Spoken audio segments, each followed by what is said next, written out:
அண்ணன் அவர் வந்து பார்த்தீங்கன்னா எனக்கு 2 வருஷமா பழக்கம். நட்புக்காக இந்த படத்துக்கு வந்திருக்காரு. அதாவது ஒரு சினிமாவோ எதுவாக இருந்தாலும் சரி, நட்புங்கிறது ரொம்ப முக்கியம்.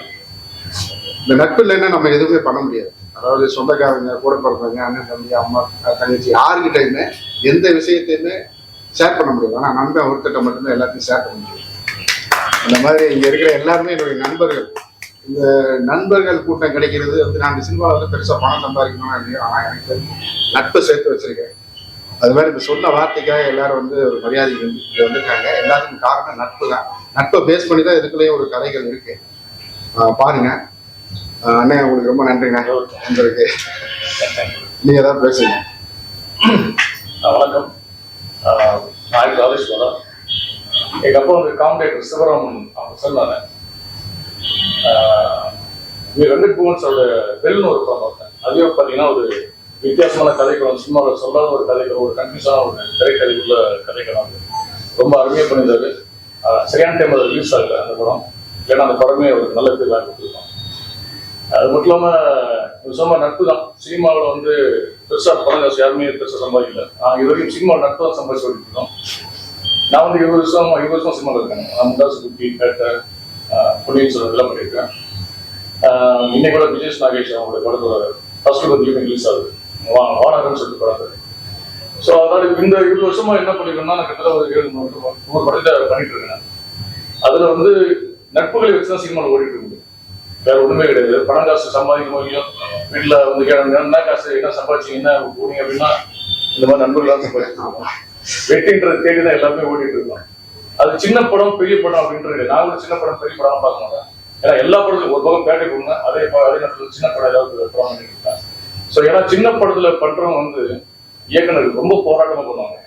அவங்க வந்து ஒவ்வொரு விஷயம் சரியான ப்ரொடக்ஷன்ஸ் இருக்காது, சாப்பாடு இருக்காது, அவங்களோட கற்பனை மட்டும்தான் இருக்கும். அதை வச்சு எப்படியா ஜெயிச்சிருந்து போராடிட்டு அதுல டீம் எல்லாருமே சின்சியரா போராடுவாங்க. அதுல சில படங்கள் வந்து உப்பா படங்கள் சில பேர் வந்து தப்பா மிஸ்யூஸ் பண்ணி பண்ணிட்டு இருக்காங்க. ஆனா எனக்கு தெரிஞ்சு மெஜாரிட்டி நான் ஒப்பந்த டேரக்டர்ஸ் எல்லாமே நல்ல எப்படியா ஜெயிக்கணுன்ற மாதிரி தான் போராடிட்டு இருக்கேன். அது மாதிரி ஒரு ஜெயிக்கணும் போராடுற இயக்குனர் தான் வெங்கட் புவன். அருமையான திறமைசாலி. கிடைச்ச பட்ஜெட்ல ஒரு சின்ன பண்ணியிருக்காரு. அது மாதிரி சின்ன பட்ஜெட்டுக்கு ஒரு நல்ல ஒரு இப்போ ஒரு விலாசமா வந்து அன்பு செல்வன் சொல்லிட்டு இருக்காரு. ஏன்னா சின்ன பட்ஜெட் படங்கள் வந்து படங்கள் ரிலீஸ் ஆக முடியும். எவ்வளவு படங்கள் இருக்கு. நான் நினைச்ச படங்களே வந்து 7 படங்கள் ரிலீஸ் ஆகாம இருக்கு. அதுக்கு காரணம் வந்து நாங்கள் யாருமே குறை சொல்ல முடியாது. எல்லாருமே அந்த படம் ரிலீஸ் ஆகும் நினைக்கிறாங்க. அது ஏன்னா அது வந்து அந்த டீம் வந்து அந்த படத்துல வந்து அத்தனை பேரோட உழைப்பு இருக்கு, அத்தனை பேரோட கனவு இந்த படத்துல இருக்கு. அதையெல்லாம் வந்து அந்த படம் ரிலீஸ் ஆகி ஓடினாதான். ஒண்ணு ரிலீஸ் ஆச்சுன்னா தேட்டர் வந்து யாரும் பார்க்க மாட்டாங்க. அது நம்ம பார்க்காம போயிட்டு படம் பார்க்க ஒன்லி மவுத்ராரு. இப்போ வந்து இந்த மஞ்சுமல் பாய்ஸ் அது எங்கேயோ ஒரு மலர் படம், எங்கேயோ வந்து ஒரு பெரிய விளம்பரம் எதுவுமே கிடையாது. சாதாரண ஒரு ரிலீஸ் ஆன ஒரு படம் வந்து மவுத்தாக் மூலியமாவே மிகப்பெரிய ஹிட்டானது எனக்கு தெரிஞ்சு மஞ்சுமல் பாய்ஸ் தான். ஏன்னா வெறும் மவுத்தாக் அவ்வளவு படம் பெரிய ஹிட். அதுல வந்து நண்பர்கள் நிறைய பேர் நடிச்சிருக்காங்க. அது நிறைய நண்பர்களுக்கு ஒரு பெரிய ஒரு விலாசமா, பெரிய அடையாளமா, பெரிய எதிர்காலமா அந்த படம். அது மாதிரி இந்த படமும் மிக பெருசா ஓடணும். மிக பெருசா என்னுடைய நண்பர் வெங்கட் புவன் ஜெயிக்கணும். இவர் நம்பி இருந்த அந்த தயாரிப்பாளர் ஜெயிக்கணும். ஏன்னா இந்த மாதிரி படங்கள் ஓடினாதான் சின்ன சின்ன படங்கள் நல்ல நல்ல கண்டென்டோட படங்கள் வந்து வெளியே வரும். அந்த மாதிரி கண்டென்டோட படங்கள் வந்து நிறைய கலைஞர்கள் வெளியே வருவாங்க. நிறைய கலைஞர்கள் மாதிரி சரியான வாய்ப்புகள் இல்லாம சரியான திறமைகள் இருந்து பேசாம உட்காந்து ஒரு ஒண்ணுமே பண்ண முடியாம வீட்டுல வந்து நம்ம குடும்பத்துலாம் சொல்ல முடியும். வாடகை கட்டல ஃபீஸ் கட்டலாம் இல்லமா இந்த படம் நான் ஜெயிச்சிருவேன், அந்த ஜெயிச்சோம் ஃபீஸ் கட்டணும்னு சொல்ல முடியுமா? இல்ல அந்த அங்க பிரின்சிபால் தான் இருப்பாங்களா, இல்ல வாடகை ஓனர் தான் இருப்பாங்க. பட் சினிமாக்காரனால பதில் சொல்ல முடியும். எப்ப ஜெயிப்பீங்க? ஜெயிப்பேன். எப்ப ஜெயிப்பேன்னு தெரியாது. படம் ரிலீஸ் ஆகணும். இந்த படம் பண்ணிருக்கு என்ன உழைக்க தான் முடியும். சினிமா வந்து நேர்மையா உழைக்க தான் முடியும். அதுக்கு மேல ஜெயிக்கிறது அது கடவுளுக்கு மட்டும்தான் இருக்கு. மற்ற ப்ரொஃபஷன் பொறுத்த வரைக்கும் இத்தனை வருஷம் இப்ப நான் 20 வருஷம் சினிமாவில் இருந்தேன்னா இதே 20 வருஷம் வேற ஏதாவது ப்ரொஃபஷன்னா என்னுடைய ப்ரொமோஷன் ஆகிட்டு ஒரு அந்த தொழில் ப்ரொமோஷன் ஆகிருக்கேன். என்னுடைய இன்கிரிமெண்ட் பெரிய இன்கிரிமெண்ட் கிடைச்சிருக்கோம். ஸோ பெரிய நிறைய இப்போ வந்து சினிமாவில் நீங்க சீனியர் ஜூனியர் அப்படின்னு எதுவுமே கிடையாது. ஜெயிச்சா சீனியர், ஜெயிக்காட்டி ஜூனியர். அவங்க எத்தனை வருஷம் சினிமாவில் இருந்தாலும் ஜெயிக்காட்டி ஜூனியர். ஏன்னா சினிமாவில் அந்த மாதிரி ட்ரீட்மெண்ட் தான், சினிமாவில் அந்த மாதிரி சாப்பிடணும். ஸோ அதனால இன்னும் ஒரு சின்ன படங்கள்லாம் நானும் இப்போ ஒரு அன்பு செல்வன் படம் பக்கத்தில் வந்துருந்தாரு. இதான படம் இதா படத்தில் நான் லீட் கேரக்டர் பண்ணியிருந்தாங்க. ஸோ அந்த படத்தில் அன்பு செல்வன் அந்த படம் கூட இப்போ மே மாசம் ரிலீஸ் பண்றாங்க.